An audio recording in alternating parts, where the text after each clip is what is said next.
purpose of a router is to create profiled edges on the edges of your projects. And so you might be going for something as simple as a slight roundover on a piece of wood, or you may be wanting to create a much more detailed profile. Here we have our handheld router, and then behind me in the shop, we have our table routers, and we'll discuss the benefit of each. The first thing we're gonna do is we're gonna make sure before we do anything on this saw that there is no power to it. If there's any question, we can check the switch. Likewise, over here on the table router, before we were gonna make any changes to the router bit, we would check to make sure that it was indeed off. So here we have a DeWalt handheld table router, and you've got your base. Anytime you're using a tool where the tool runs along the top of the workpiece, we're gonna call that a base. And so how we take the base off is we pull that clamp apart, and then on either side of the base are two buttons you press in, and that slides right off.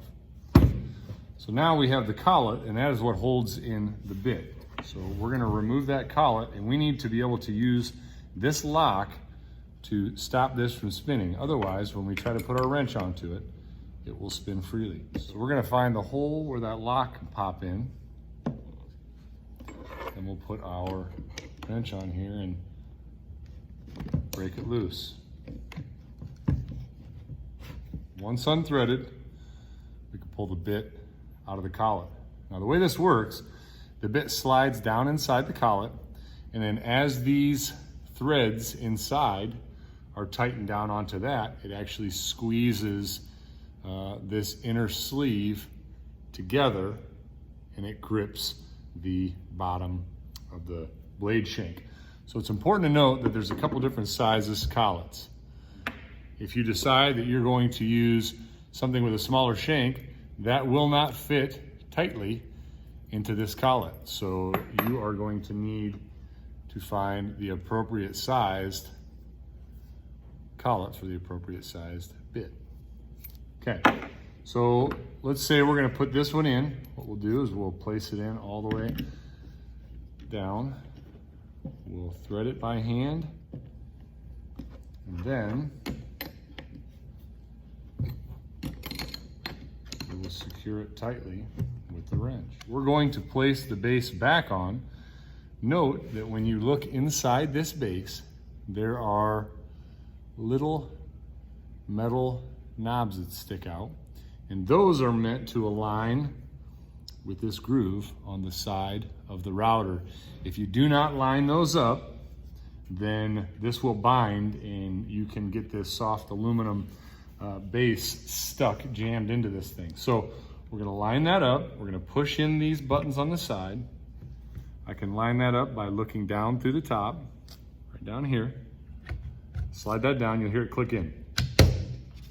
Now that's locked into this adjustment ring right here. So I'm gonna line that up again. Drop that down.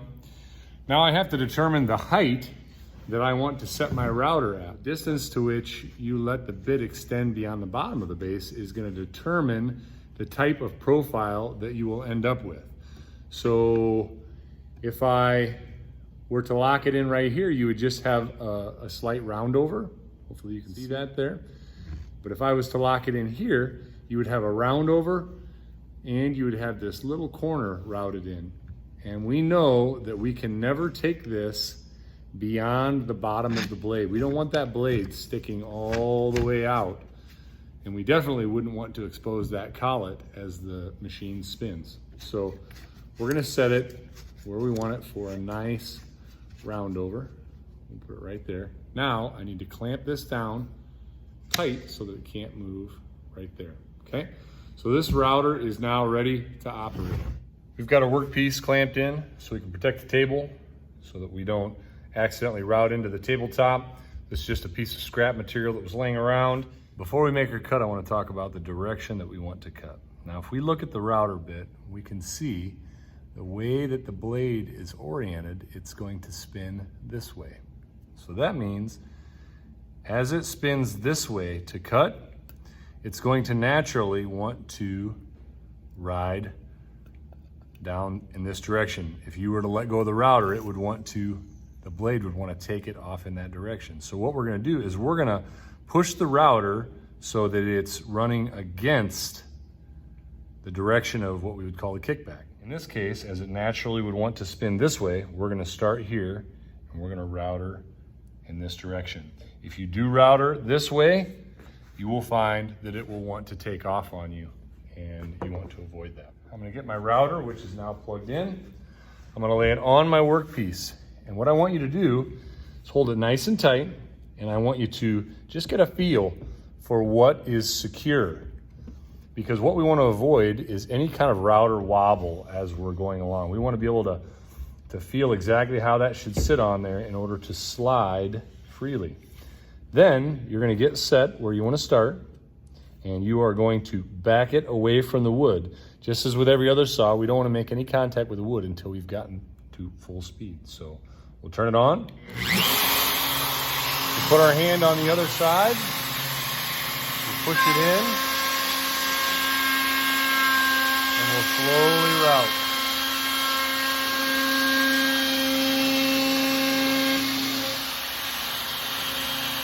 Pull it out, we'll shut it off, and we'll wait until it has come to a complete stop. Then we'll lay it down on the tabletop. We have a round over edge. And if we wanted to make a deeper cut, say we wanted to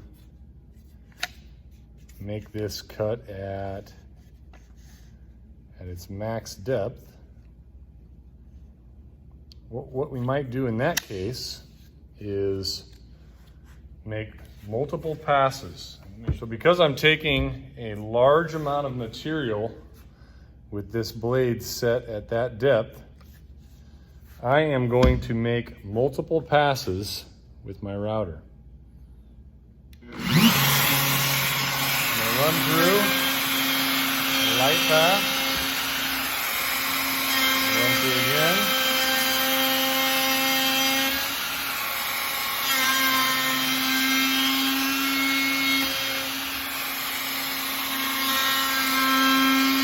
What that does is it allows me to take the wood off without it really chewing up the edge of the wood and the profile. And it doesn't put nearly as much of a strain on the motor. So let's talk about routing around this corner.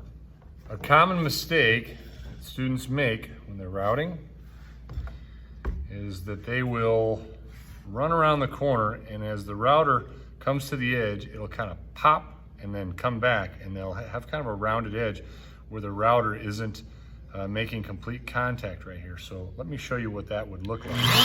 Okay, if we look at the corner here, we can see that I routed out and I kind of came out and back in, and I didn't complete that corner. So we need to be very cognizant of the fact that we go slowly around that corner and catch that entire area. Okay?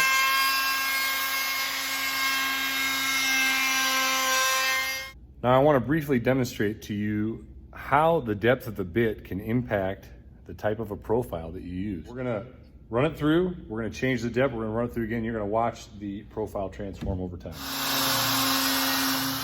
Slight round over, match.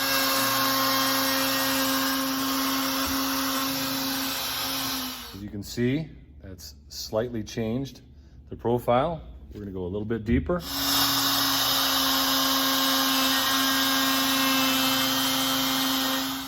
As you can see, that profile is getting more pronounced.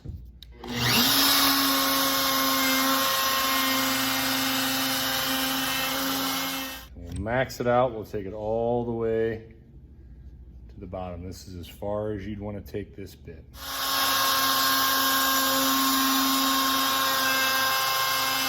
So as you can see, there's quite a difference where we started and where we ended up with that profile, all by changing the depth of the blade. So what are the hazards we need to avoid?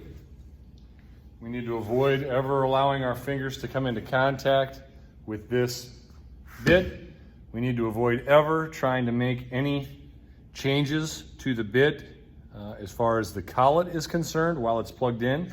It is okay because you can maintain a 4-inch depth for you to make these types of adjustments, depth adjustments, while it's plugged in, but it is never okay to put a wrench on that collet while this is plugged in. We also want to avoid routing in the wrong direction because this is going to naturally want to travel in that direction. So if I travel in that direction as I'm routing, the router may want to run off on me. We're going to avoid ever starting the router while we have the blade in contact with the wood. We're going to avoid ever having that blade run in any position other than down, sitting on top of your workpiece, pulled away from the wood. We're never going to turn it on while it's sitting on the table, and we are going to make sure that we never take the router off and set it down on the table this way, okay? That is not meant to rest on that blade. We're going to rest it on its base, or we can rest it on its side, preferably not resting on the cord. Okay, so now let's talk about the table router. The table router is essentially the same thing as a handheld router. It's just got a different kind of a base on it, flipped upside down to become a table. So the first thing we're going to do is we're going to make sure that this thing is not plugged in. It is not. So what we can do is come down here, and if we look up inside of here, we're going to find that that's the exact same device that we're using for our handheld router. It is just attached to something a little bit different. So what we've done is we've removed the plastic piece from the bottom of the router, and we've replaced it with this aluminum insert, which then sits down inside of this table and allows us to work from above. And there are certain applications where this is just a whole lot easier to use. Now, we're not going to use our dust collection now because it's loud and I want you to be able to hear what I'm saying, but normally you would come in and you would turn on this dust collector and it would pull the shavings back through the dust collection system and help to prevent the big mess that we're about to see on the router. So there's a couple different ways that you guys might choose to use this, and you need to be aware that there is a kickback danger. As we look at this blade, it is spinning in this direction. So that means that when I run my board into this saw or into this bit, it's going to naturally, as it spins in this direction, it's going to want to kick it out that right side. So we know that we have to be aware of a kickback. And for that reason, we are never going to try to router something with our hands right here, because if this were to catch and pull, obviously it's going to pull our hand right into that bit. So if I am going to router a piece that it's small enough that clamping it down to the table, routing it, repositioning it, reclamping it, routing it, that becomes time consuming. What I may choose to do instead is use a table router. Because in this case, what I can do is I can use push sticks, because remember, we need to maintain a distance of 4 inches away from every moving blade, and I can push this through the router. So let's see what that would look like.